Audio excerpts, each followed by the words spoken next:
Oke, selamat pagi, siang, sore, dan malam teman-teman semuanya. Selamat datang di Share Your Experience yang merupakan salah satu program talk show dengan para mahasiswa STEM atau yang lebih dikenal sebagai STEMian maupun dengan dosen STEM yang biasa dikenal sebagai faculty member.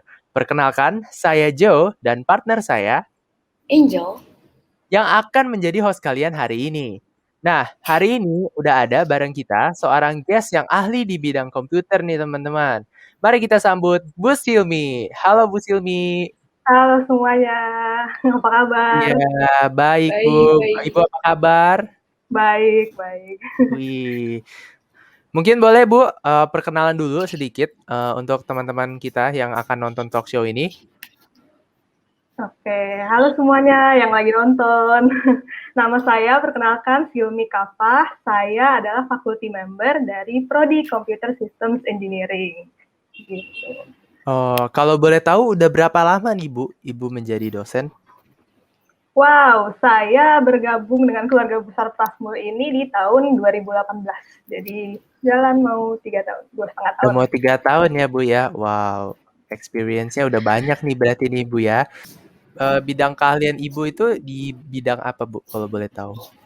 Oh ya, oke. Jadi saya dulu kuliahnya jurusan Electrical Engineering and Information Technology, dan di CSE ini, di Computer System Engineering di Prasmul, saya itu banyak handle urusan elektronik gitu. Jadi saya ngajar mata kuliahnya yang berhubungan dengan elektronik, kemudian dengan komputer dan lain sebagainya. Kalau boleh tahu Bu, kenapa Ibu memilih profesi sebagai dosen? Wah, dosen ya.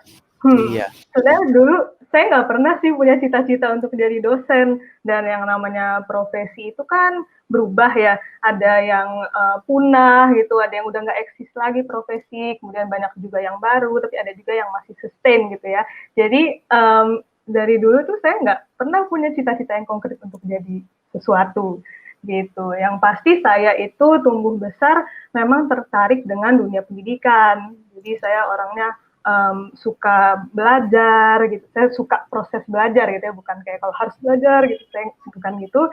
Terus kemudian juga saya suka menjelaskan sesuatu, saya suka diskusi gitu, pokoknya sensasi banget deh kalau lagi cerita ke orang lain, menjelaskan sesuatu dan orang lain tuh ngerti apa yang kita maksud, tuh luar biasa banget feel-nya gitu. Oh, Cuman jadi lebih oke. lebih gimana ya, kalau progresnya sampai jadi dosen tuh masih jauh banget ya, baru dari minat gitu, suka ke pendidikan.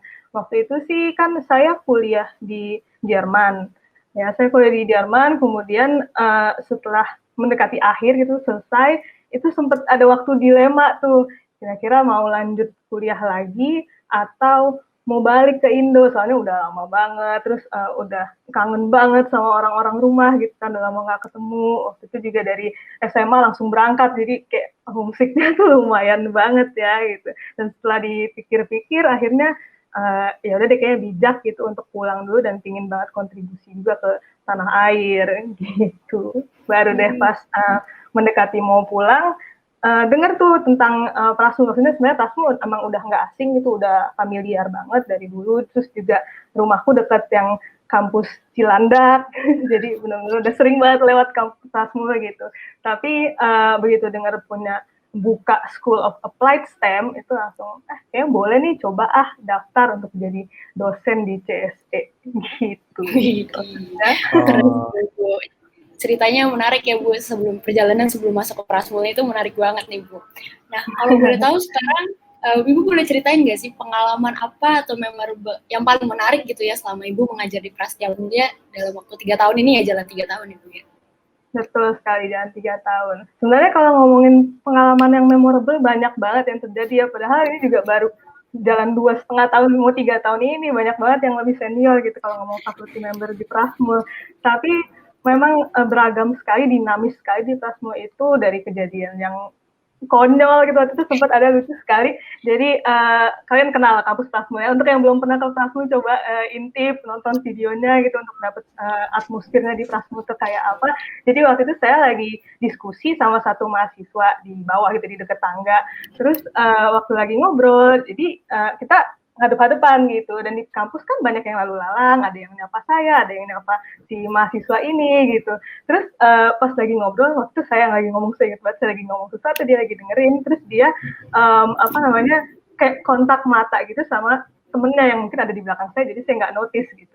Terus dia kayak mengisyaratkan, jangan gitu, ngomong kayak gitu. Tapi terus saya masih ngomong aja gitu kan, saya tahu dia bukan lagi ngomong sama saya gitu, anak ini. Terus tiba-tiba lagi cerita-cerita itu dari belakang ada yang dor gitu, terus kayak saya kaget sih, dia di belakang di punggung saya ada yang ngagetin gitu. Terus gitu saya balik badan, siapa ya gitu, kok saya nggak kenal gitu. Dan ternyata ini mahasiswa Prasmo juga. Terus dia shock karena dia kira temennya itu lagi ngobrol sama temennya juga gitu kan, jadi harusnya dia kenal gitu. Tapi terus gitu saya balik badan, dia shock. Terus yang tadi mahasiswa lagi ngobrol sama saya akhirnya bilang, bukan, tadi udah gue bilang jangan, ini tuh dosen. Terus saya tuh langsung maaf gitu. Tapi terus akhirnya karena langsung cair, ya udah langsung ngobrol, terus jadi kenalan deh gitu. Pokoknya di Prasmo emang kita kekeluargaan baru, akrab lah, jadi nggak canggung. Tapi memang saya nggak ngajar dia, jadi waktu itu mungkin dia nggak kenal karena belum pernah ketemu gitu di environment kelas. Gitu. Oh, asik banget ya Bu ya, ceritanya bisa gitu ya. Emang mahasiswa-mahasiswa ini, aduh, kadang-kadang emang suka lucu sekali ya Bu ya. Banget. Gitu. Bu, aku tuh penasaran sama tadi cerita Ibu yang dikagetin sama mahasiswa gitu ya Bu ya. Nah itu kan berarti menunjukkan kayak keakraban banget ya antara dosen sama mahasiswa. Tapi nih Bu, itu kan pas masih pandemi, masih offline ya. Sekarang kita konteksnya pandemi. Nah dari Ibu sendiri nih, ada nggak sih perbedaan dari cara Ibu mengajar secara offline maupun online gitu Bu? Beda, ada banget pasti ya. Terutama kalau kita ngomong dari segi naturnya aja, seni mengajar online dan offline itu sangat-sangat berbeda sekali. Apalagi kalau online-nya itu mendadak gitu. Jadi bukan by design gitu adalah online course, tapi aslinya memang kita di kampus kan tatap muka gitu ya, offline. Kemudian kita mendadak dihadapkan dengan pandemi yang sampai sekarang masih berimbas, tapi semoga lebih baik ke depannya ya gitu, ada titik terang gitu. Akhirnya waktu itu mendadak dirumahkan, itu penyesuaian untuk banyak sekali pihak kan, bukan cuma saya gitu. Maksudnya itu satu penyesuaian aja sebenarnya sesuatu yang sulit gitu, bukan suatu hal yang mudah gitu, kita menyesuaikan ke satu hal, tapi ini penyesuaian yang mendadak untuk saya dan juga untuk semua mahasiswa gitu yang tiba-tiba dirumahkan gitu ya. Ada sempat kayak di rumah gitu, mungkin jadi lebih santai, tapi itu harus dihandle banget dengan cara yang lebih baik gitu. Dan untungnya seiring berjalannya waktu gitu, akhirnya saya selalu berusaha untuk melihat, bereksperimen apa yang what works, what doesn't gitu ya, kita sesuaikan. Kemudian juga kalau yang saya praktikkan sendiri sih, saya selalu berusaha untuk memperhatikan kira-kira kebutuhannya apa gitu, karena setiap kelas atau setiap mata kuliah kan nature-nya beda ya, ada yang lebih ke diskusi bisa atau mudah di online kan, ada yang kalau di CSE itu kita butuh banget praktikum gitu. Nah itu menyiasatinya gimana gitu, biasanya challenge-nya di situ. Kalau dari saya sendiri sebenarnya memang cukup menguras energi gitu ya, apalagi misalnya kita harus tadi kan menyampaikan kalau praktikum tuh nanti kayak gini, tapi kan mahasiswanya nggak tahu ya, belum pernah gitu. Jadi memang extra effort di situ, apakah harus lebih bersemangat atau memaparkannya dengan cara apa gitu. Dan yang saya terapkan juga sih sebenarnya kita saling jujur aja gitu. Jadi kalau seandainya saya tahu di kelas aja itu udah susah ya, misalnya juga kalian inget waktu masa kalian offline, pasti di luar misalnya terik, wah itu feelingnya gimana gitu, di kelas kayak males banget misalnya gitu, atau di luar hujan, wah ngantuk banget, atau misalnya kelas sebelumnya agak-agak berat gitu, atau mungkin justru kelas sebelumnya seru sehingga masih kerasa kebayang-bayang serunya dan belum siap untuk move on ke kelas berikutnya gitu kan. Banyak sekali aspek-aspek kayak gitu yang kalau online tuh kita nggak bisa gitu, dan saya nggak bisa persepsi. Kalau di kelas saya bisa nangkep, oke ini mungkin tadi masih kepikiran apa gitu, tapi kalau offline udahlah syukur-syukur pada on cam ya. Kalau misalnya pada offline saya makin nggak bisa notice nih, kira-kira ngerti nggak saya ngomong atau gimana. Kalau di kelasnya masih bisa lihat ngantuk kah atau muka bingung kah atau apa gitu. Kalau online jadi terbatas gitu persepsinya gitu, jadi agak lebih sulit di sana. Jadi saya biasanya berusaha untuk jujur, misalnya kayak ada kendala teknis, saya ngomong, wah saya sedang kendala teknis, mohon maaf ya, jadi ya itu nih gitu. Dan keterbukaan itu untungnya it goes both ways juga gitu kan. Jadi mereka juga kalau seandainya nggak nyambung atau nggak ngerti atau belum nangkep gitu maksudnya apa, saya minta untuk bilang aja kapanpun silakan potong gitu. Atau juga saya berusaha memberikan environment yang kondusif untuk mereka. Jadi kalau mereka tipe belajarnya di rumah tuh sambil duduk kah, ya silakan duduk, atau jam-jam ngantuk kah, ya siapkan kopi atau snack gitu, karena itu benar-benar kelebihan dari di rumah gitu ya. Kalau di kelas kan tentunya ada peraturan rules di dalam kelas, tapi kalau di rumah saya usahakan mereka semua kondusif gitu. Jadi Betul banget Ibu. Dari yang Pak Ibu ceritain tadi tuh kayak relate banget ke aku sendiri sebagai mahasiswa yang emang di awal-awal dari pas offline ke online tuh kayak kaget gitu pertamanya. Kayak 2 minggu pertama tuh, wah sebenarnya seneng tuh kan online, yes online gitu kan, bisa belajar sambil tiduran. Tapi kok lama-kelamaan kayak ngeliatin laptop terus. Tapi untungnya kayak ada dosen-dosen seperti Ibu Silmi nih yang sangat mengerti mahasiswa gitu, kendala-kendala mahasiswa kayak apa. Terus jadi kita sama-sama menyesuaikan antara mahasiswa dan dosen gitu ya Bu ya.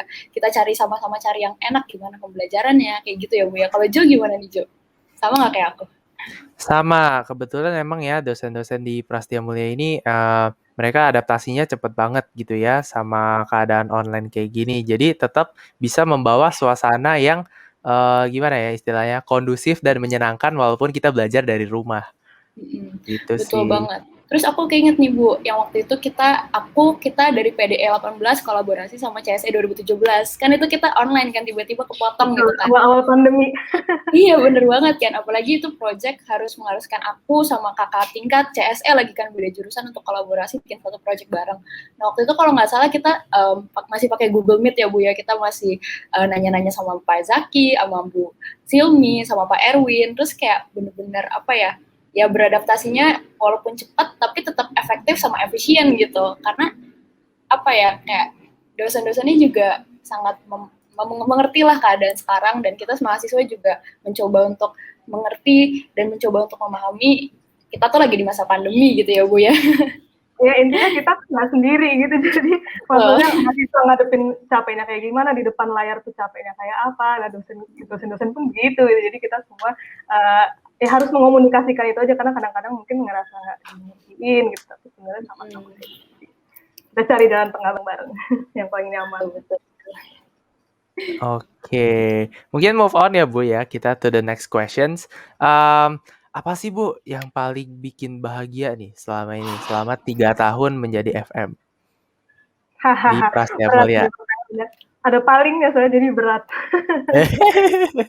Cuma memang menikmati itu sih dinamikanya itu penting banget, karena mengajar itu apalagi kalau udah berulang ya, itu kan mungkin orang mikirnya ngajar yang sama pasti gampang dong, tinggal ngulang lagi, materi sudah disiapkan gitu kan. Tapi sebenarnya apalagi kita di Prasmul gitu dengan kelas yang cukup bukan terlalu besar gitu ya, nyaman gitu. Jadi memang selalu ada perubahan di situ. Kita selalu menyesuaikan isi, kita menyesuaikan juga dengan karakteristik mahasiswanya gitu. Apakah karena tipe-tipe tiap kelas berbeda ya kan. Ada yang mungkin lebih cepat menyerap atau ada yang lebih suka belajar kelompok. Jadi kita dinamikanya tuh di situ kalau dari mengajar. Dan serunya jadi dosen juga bukan hanya mengajar ya, kerjaannya itu banyak banget yang lain juga. Jadi kita juga meneliti, kemudian mengabdi kepada masyarakat, itu adalah